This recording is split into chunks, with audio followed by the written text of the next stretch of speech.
¿Cuánto dan gloria al Señor? Amén. Alabamos y bendecimos su nombre porque nos permite cantarle.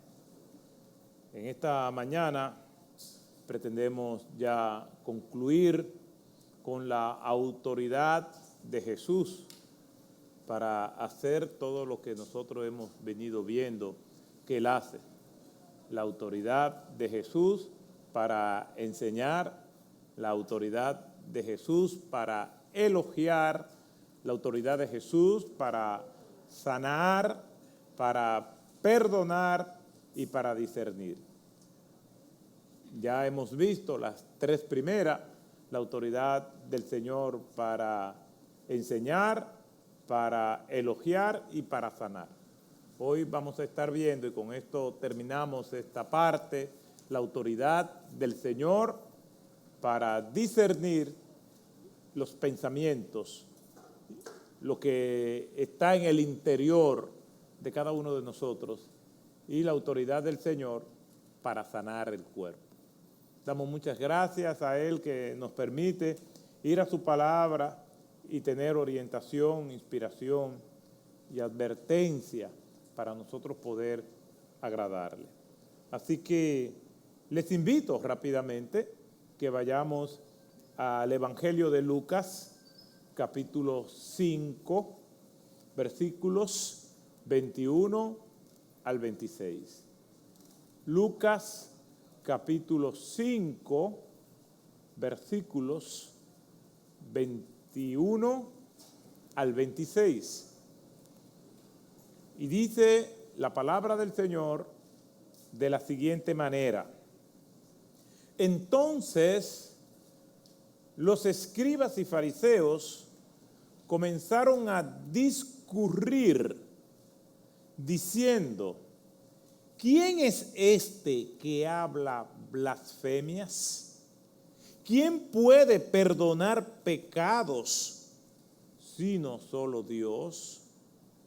Conociendo Jesús sus pensamientos, respondió y les dijo: ¿por qué discurrís en vuestros corazones? ¿Qué es más fácil decir: tus pecados te son perdonados?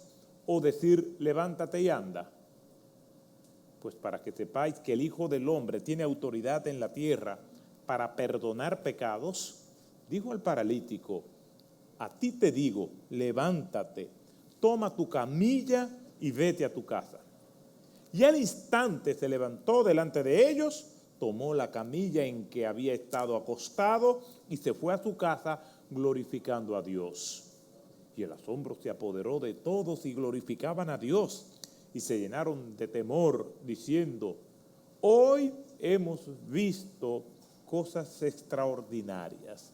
Lucas 5, del 21 al 26. El Señor bendiga su palabra. Gracias, Padre, por permitirnos leer tu palabra, por permitirnos ahora explicarla con fidelidad y con claridad para poder aplicarla a nuestras vidas. En el nombre de Jesús. Amén. La multitud se queda muda al momento que ponen al discapacitado de las piernas frente al Señor Jesús. La escena es la siguiente: nuestro Señor está enseñando y sus hostiles oidores, encabezados por los religiosos, están atentos a ver en qué nuestro Señor falla para tener entonces algo de qué acusarle. De repente ese momento de solemnidad es interrumpido por un hueco que se abre en el techo, y por ese hueco 4 hombres esforzados y valientes bajan a un quinto que está en una camilla. Ese momento hace que todos se asombren, se miren unos a otros, están confundidos. ¿Qué es esto? Se corre el rumor de que ellos han intentado por varias formas y maneras tratar de ponerle este hombre en medio de Jesús y por fin lo lograron. Están alertas, esperando el desenlace de esta trama que parece estar llegando a su fin. Todos tienen sus miradas puestas en Jesucristo y Él lo sabe más que nadie. Lo observan con detenimiento, esperando su próximo movimiento o su próxima expresión, ya sea del rostro, de su cuerpo o de lo que va a salir de sus labios. Sin embargo, Jesús da un giro sorpresivo, contrario a lo que probablemente todos ellos están esperando. Todos ellos están esperando a que Jesús diga, levántate y anda. Pero Jesús le dice, tus pecados te son perdonados. Inmediatamente hay un murmullo y tras ese murmullo comienzan los comentarios mientras que los religiosos guardan silencio. El silencio se convierte en murmullo y el murmullo en alboroto, pero los religiosos se quedan callados. La multitud se inquieta, todos comentan, los religiosos simplemente observan, mientras el hombre todavía sigue en la camilla.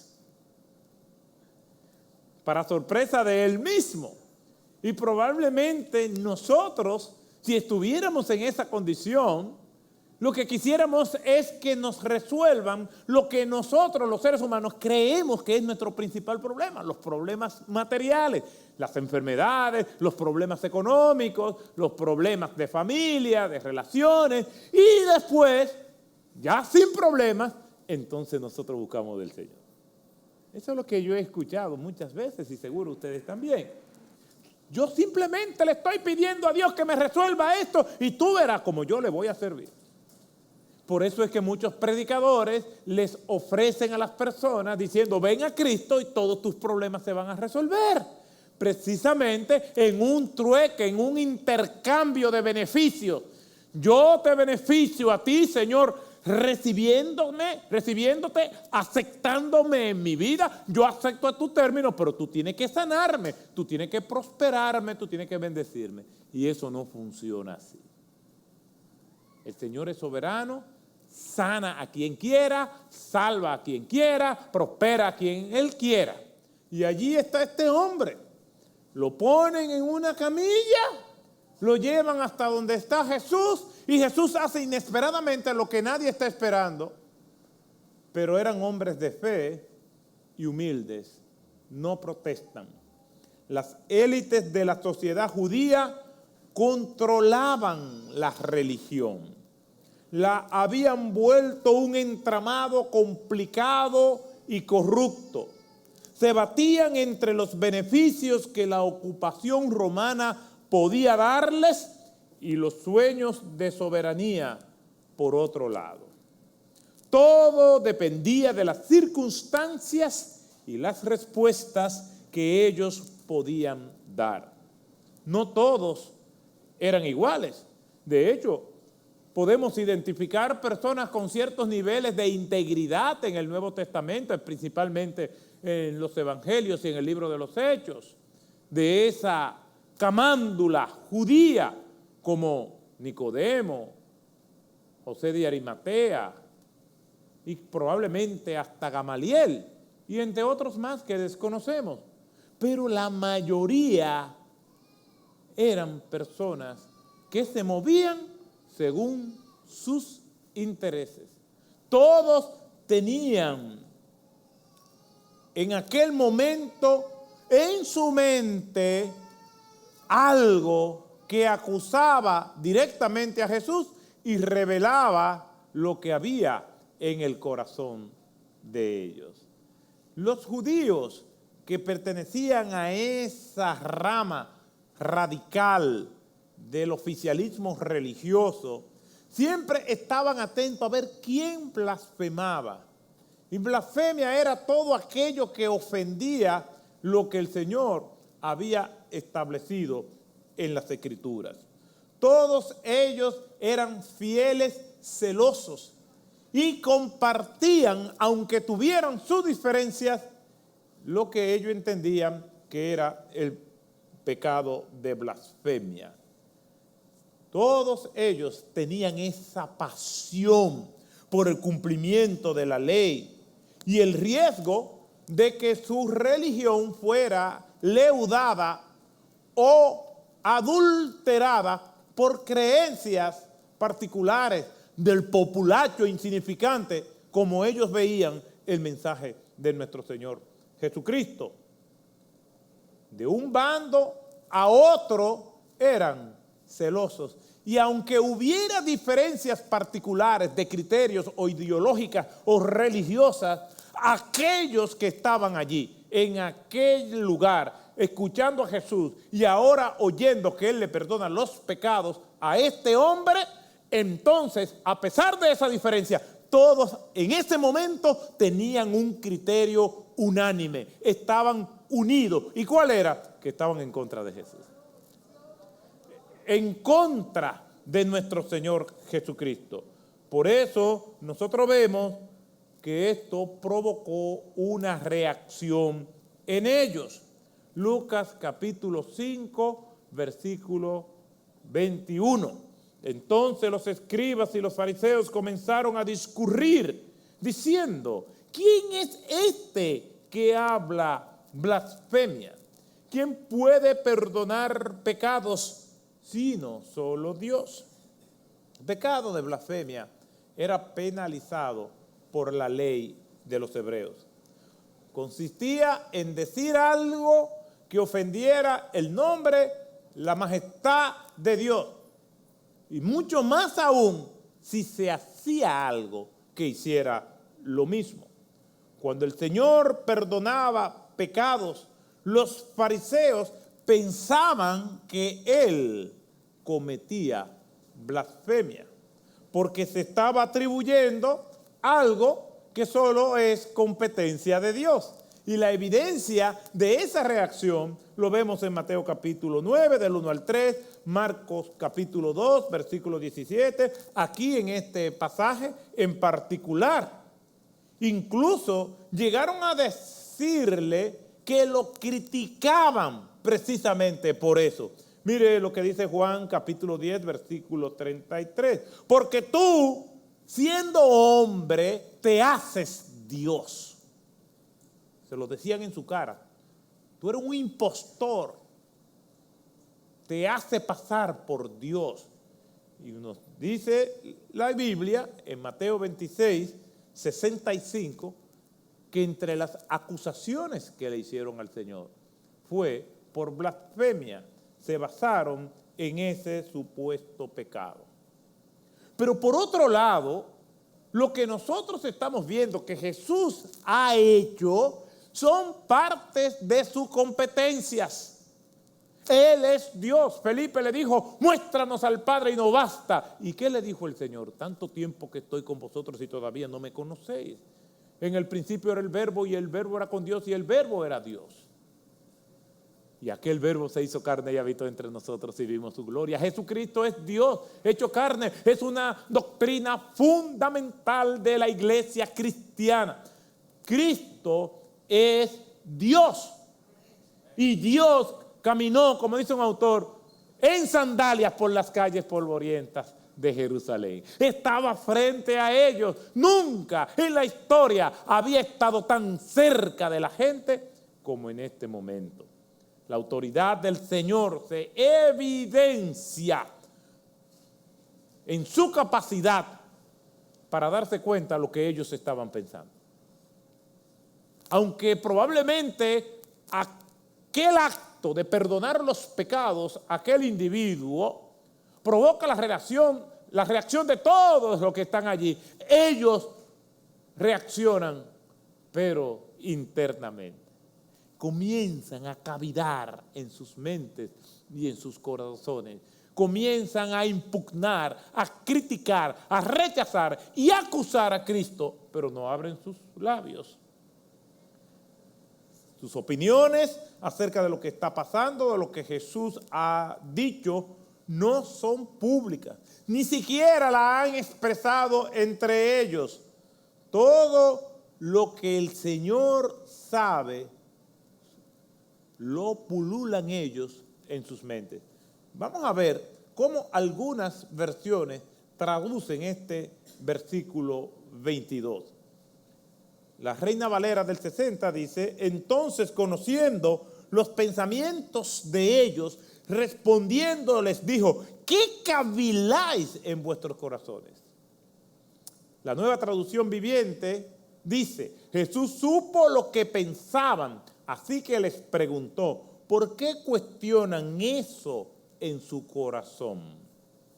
Los fariseos, Nueva Versión Internacional, dice: los fariseos y los maestros de la ley comenzaron a pensar: ¿quién es este que dice blasfemias? ¿Quién puede perdonar pecados sino solo Dios? En otras palabras, ellos estaban pensando, sus criterios no eran públicos. Es como uno hace eso varias veces al día. Es más, uno vive haciendo eso. Y le vienen pensamientos buenos y le vienen pensamientos malos. Y uno saluda a una persona y esa persona te saluda: hola, ¿cómo estás? Qué gusto me da verte. ¿Qué es lo que me está saludando? Págame lo que me debe. Uno está pensando otra cosa en sus mentes, ¿no? Y así sucesivamente. Pero también uno se pregunta cosas. Oye, ¿cómo tú pudiste hacer eso, Otto? Uno mismo se pregunta. Incluso muchas veces hasta lo habla. Y la gente se cree como que uno está loco. Yo hago ejercicio y cuando estoy corriendo y voy a hablar, yo como que voy más lento y tengo unos aparatos, unos audífonos, y yo voy hablando con una persona, pero el que me va pasando por el lado no lo sabe. Entonces digo: ¿cómo fue eso? ¿Cómo me dice que me va pasando por el lado? Y yo me digo: pero no estoy hablando con usted, estoy hablando con otra persona. Uno habla con uno mismo.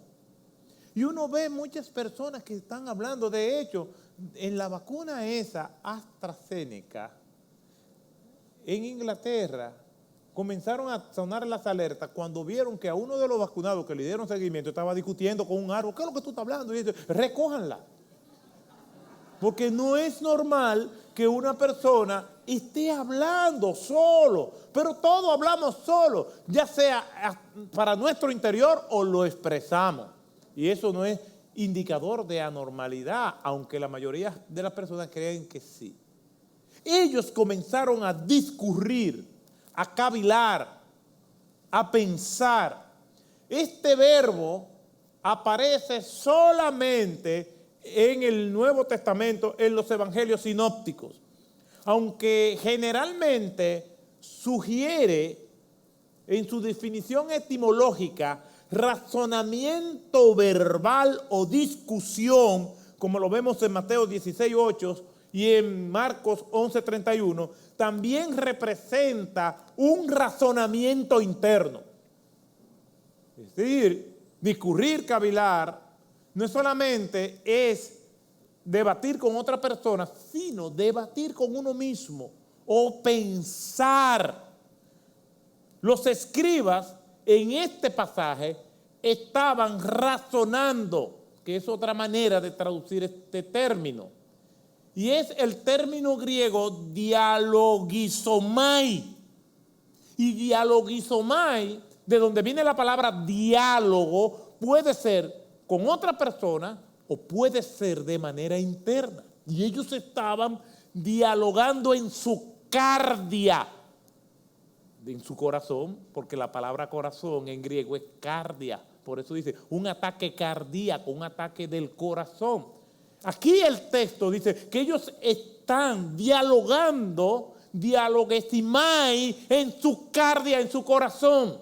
están pensando, ¿cómo es esto? ¿Cómo este se atreve a hacer estas cosas? Nadie más en ese lugar sabe lo que ellos estaban pensando, solamente Jesús, que tiene la autoridad para conocer los pensamientos de cada uno de ellos y los pensamientos de nosotros también.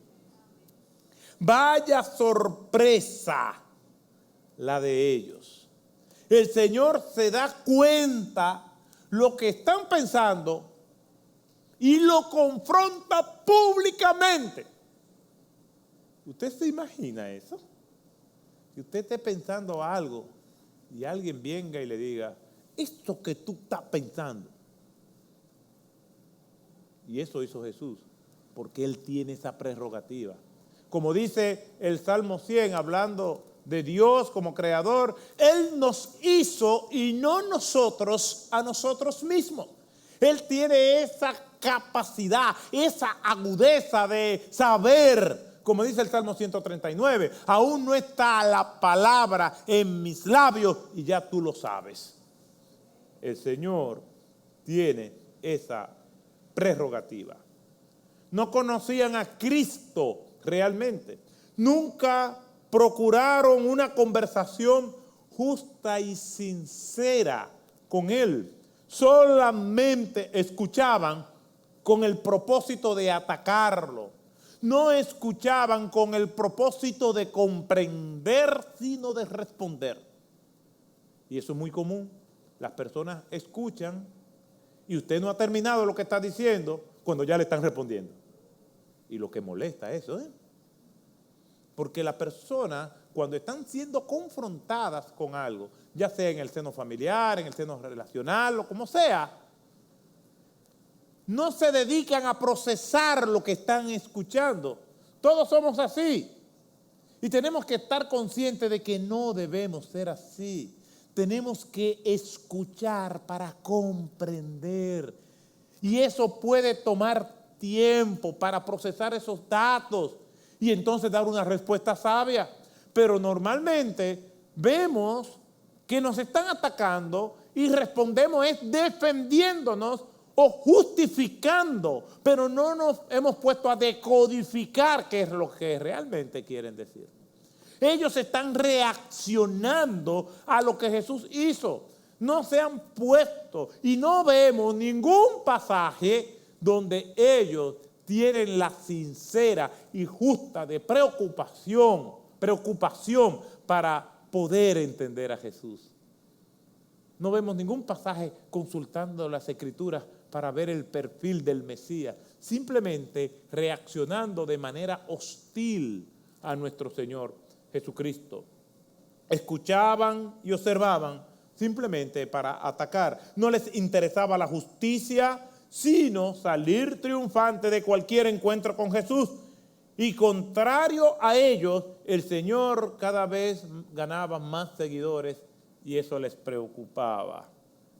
Obviamente estas multitudes que cada vez más seguían a Jesús eran inestables y se evidencia en los momentos difíciles de la crucifixión. Me parece interesante lo que un autor dice acerca de esta reacción de estos hombres, de estos oficialistas judíos. Me parece interesante cómo él se traslada a lo que podía ser la actitud de ellos, y lo cito.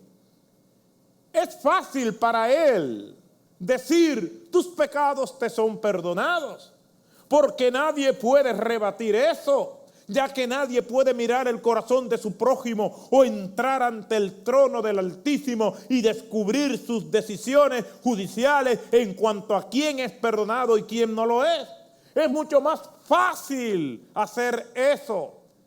Blasfemo, asumiendo el rol de Dios. Qué sencillo es decirle a alguien, tus pecados te son perdonados, pero no te atreves a sanarlo. Atrévete a sanarlo. ¿A que no lo sanas? Obviamente, esto pudo haber pasado por la mente de eso. Levántate y anda.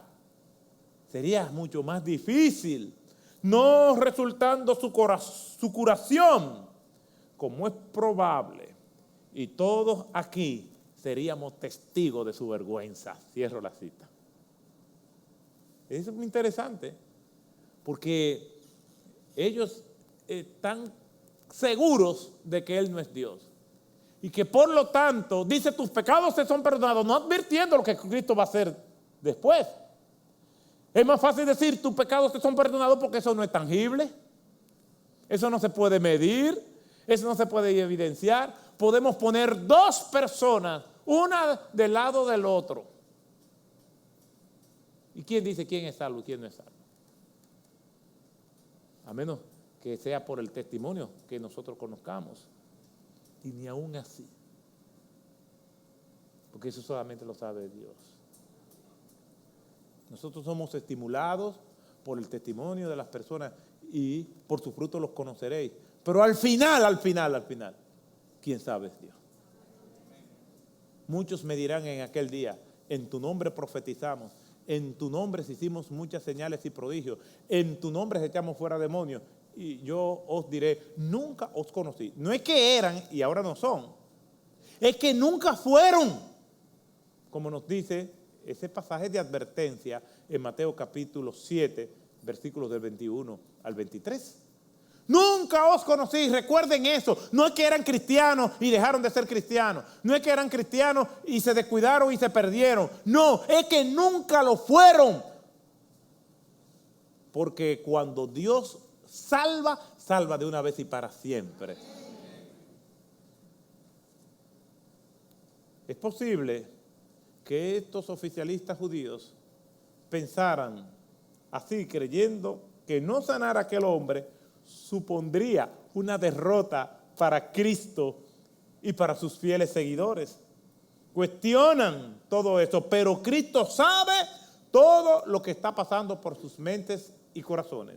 Conociendo Jesús sus pensamientos, respondió y les dijo, ¿por qué pensáis? ¿Por qué dialogan? ¿Por qué debaten en sus corazones? El Señor lo sabe todo. El Señor conoce los pensamientos del hombre. Sabe que son solo un soplo. Salmo 94, 11. Tú conoces mi sentarme y mi levantarme. Desde lejos comprendes mis pensamientos. Salmo 139, 2. Mas yo conozco sus obras y sus pensamientos. Llegará el tiempo de juntar todas las naciones y lenguas. Y vendrán y verán mi gloria. Isaías 66, 18. Uno de los aspectos que más pueden ayudarnos en nuestra vida, en nuestro caminar con el Señor, no es solamente que el Señor se da cuenta de lo que hacemos, es que el Señor se da cuenta de lo que pensamos. Por eso es que tenemos que amar la verdad en lo íntimo, cuando nadie nos está viendo. Nosotros somos lo que hacemos cuando nadie se da cuenta de lo que hacemos. Eso es lo que nosotros somos. Una vida sin poses, auténtica, con la conciencia de que solamente el Señor, no solamente el Señor ve lo que yo hago, sino lo que pienso. Eso va a promover pensamientos más puros y auténticos hacia Dios y hacia los demás. ¿Por qué? Porque Él conoce lo que hay en nuestros corazones. Nosotros tenemos que saber eso. Tener conciencia. El no saberlo es pasar por un fariseo. Porque entonces nos damos la libertad de pensar mal y de ir pecando todo el tiempo con nuestros pensamientos, creyendo que Dios no lo sabe. Y Dios lo sabe todo. Cuando nuestro Señor Jesucristo le preguntó varias veces a Pedro que si lo amaba, al final Pedro dice, tú lo sabes todo. Es esa conciencia de que Dios lo sabe todo, aún lo que nosotros estamos pensando, aún ese pensamiento del cual no somos conscientes, antes de que seamos conscientes ya Él lo sabe. Por eso es que muchas personas prefieren bloquear todo lo que tiene que ver con Dios, porque eso le mortifica. Mejor dice, no, yo no creo en eso, no, yo no creo en Dios, no, eso es fábula. ¿Por qué? Porque la conciencia no le mortifica. Porque a mí muchas veces me atormenta mi conciencia. por esta realidad. Pero qué bendición es esa realidad. Nos atormenta para que seamos mejores creyentes, nos atormenta para que seamos mejores esposos, mejores padres, mejores amigos, mejores seres humanos. Precisamente porque esa conciencia nos mortifica es que tenemos esta selva en el mundo como la tenemos. Donde hay personas, y todos ustedes saben, en estos días se ha reencarnecido el debate sobre el aborto. Precisamente porque esa conciencia no le mortifica es que mujeres dicen, yo hago con mi cuerpo lo que yo quiera. Y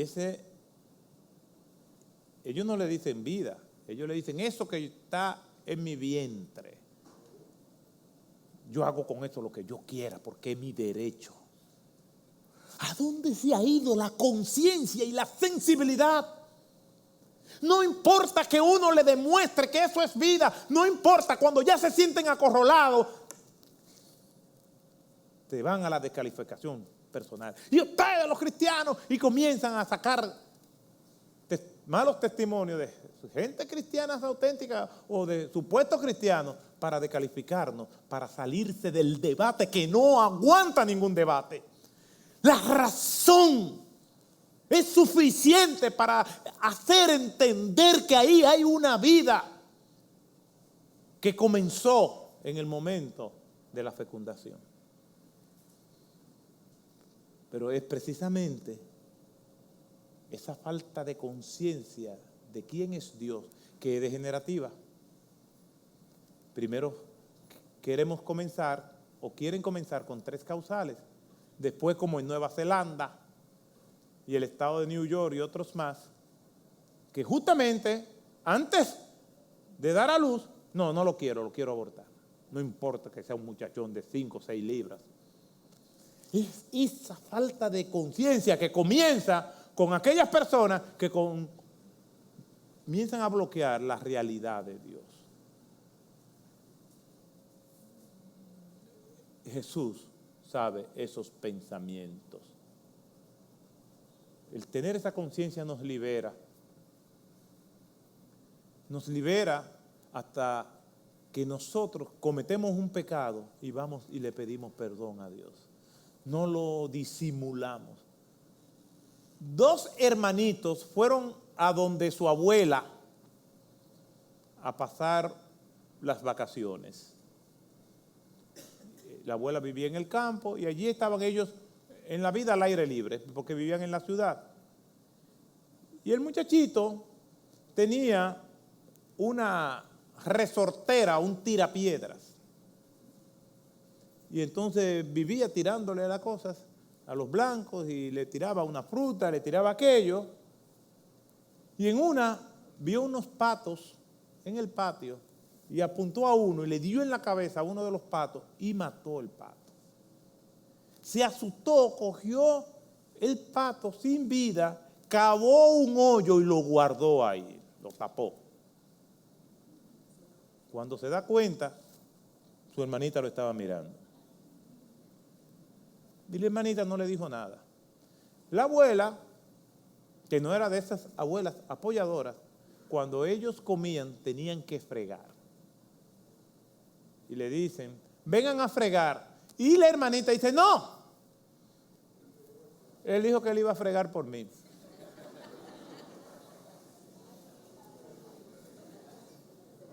Y él muy sumiso va y friega. Vayan a recoger las hojas del patio. No. Él me dijo que iba a recoger las hojas del patio. El muchachito se zapatea un poquito y ella le dice, acuérdate del pato, yo sé dónde está enterrado. Acuérdate dónde está, yo sé todo. Y entonces él va a recoger, pero ya lo tenía en una agonía, hasta que el muchachito va donde la abuela y dice, abuela, yo quiero hablar contigo. Ajá, dime. Mira, yo estaba jugando los otros días y le apunté a la cabeza a uno de tus patos y lo maté y lo enterré. Yo me siento muy mal. La abuela toma al nieto en sus brazos y le dice, no te preocupes, yo te vi. Yo te vi. lo que no puedo entender, ¿cómo duraste tanto tiempo siendo esclavizado por tu hermana? Dios lo sabe todo. Pero Él quiere que vayamos y confesemos. Y si confesamos nuestros pecados, Él es fiel y justo de perdonar nuestros pecados y limpiarnos de toda maldad. No importa lo que hayamos hecho, no importa las veces que lo hayamos hecho, no importa si lo disfrutamos, Él vino a traer liberación a nuestras vidas de eso. Aunque nadie nos esté viendo. Y mucho menos una hermana tirana.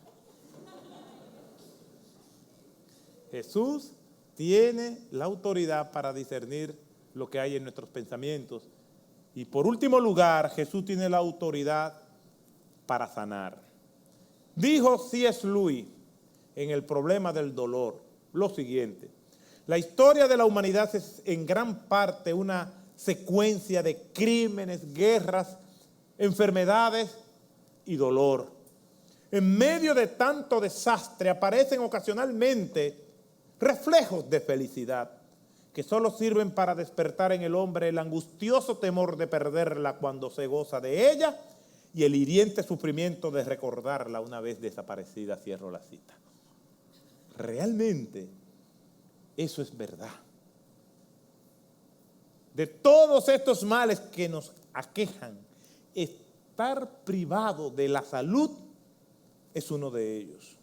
Pasar por el valle de las enfermedades no es asunto fácil. De repente, por más que nos cuidemos, los problemas provocados por alguna dolencia física llegarán.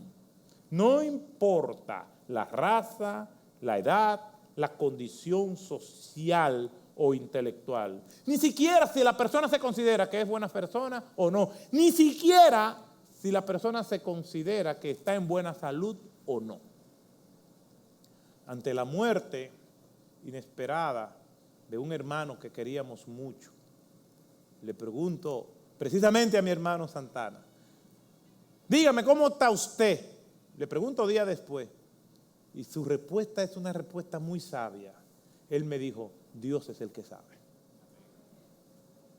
Porque ciertamente una persona puede estar bien y aunque no fallezca, de un momento para otro, todo se vuelve catastrófico en torno a su salud.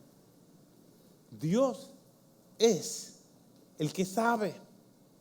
Nuestros cuerpos cansados o no cansados son alcanzados e impactados por las enfermedades. Tener buena salud es algo que todos queremos. Nos facilita la vida. No importa lo viejo que estemos. No hay gente que se cuide más que un viejo. Entonces el viejo no se quiere enfermar. Ni se quiere morir tampoco. Entonces, yo le decía a una hermana el día pasado: mire, están vacunando. Si usted quiere, yo la llevo para vacunarme yo. Y la hermana me dice: mire, muerta primero. Porque estamos peleando con la edad. Y junto con la edad vienen lo que llamamos los achaques. Recuerden, a mí me preguntaron que si no me gustaba el ajedrez. Entonces, sufrimos por las enfermedades. Yo he pasado por enfermedades. Sé lo que es estar interno en un hospital. Sé lo que es el aislamiento. Sé todas estas cosas. Leer las páginas de la Biblia entonces me llena de esperanza. Y también quiero señalar algo. Nosotros creemos en la soberanía de Dios, pero eso no debe anular nuestra fe ni anhelar estar sanos. Tenemos que pedirle al Señor que nos sane de nuestras dolencias. Tenemos que orar por los enfermos. Tenemos que visitarlos. Tenemos que animarlos. No podemos caer en un fatalismo que la palabra de Dios no enseña. Ah, no, Dios es soberano y Él sabe por qué está enfermo. No, pero el Señor nos manda a sanar, a orar por los enfermos y pedirle a Él que los sane. Claro, no es una orden, pero es expresando el deseo de nuestros corazones, pidiéndole con fe y sabiendo que si Él quiere, Él los sana. Nosotros vemos el hombre de la camilla. Es una muestra de esta clara realidad. Allí estaba privado de su libertad de movilizarse. No sabemos por qué estaba en esa condición y cuánto tiempo llevaba así. Pero la hora de un nuevo día estaba cerca. La llegada inexorable de un nuevo amanecer en su vida ya estaba a la puerta. Sus pecados perdonados y su salud restablecida. Bendito sea el nombre del Señor. Eso lo vemos en este pasaje y lo leemos y debe animarnos para orar, buscar más el rostro de Dios. Incluso también, ¿por qué no? Pensar si nuestra enfermedad está vinculada a algún pecado. Como dice el apóstol Santiago, orar por el enfermo y si hubiere cometido pecado le serán perdonados.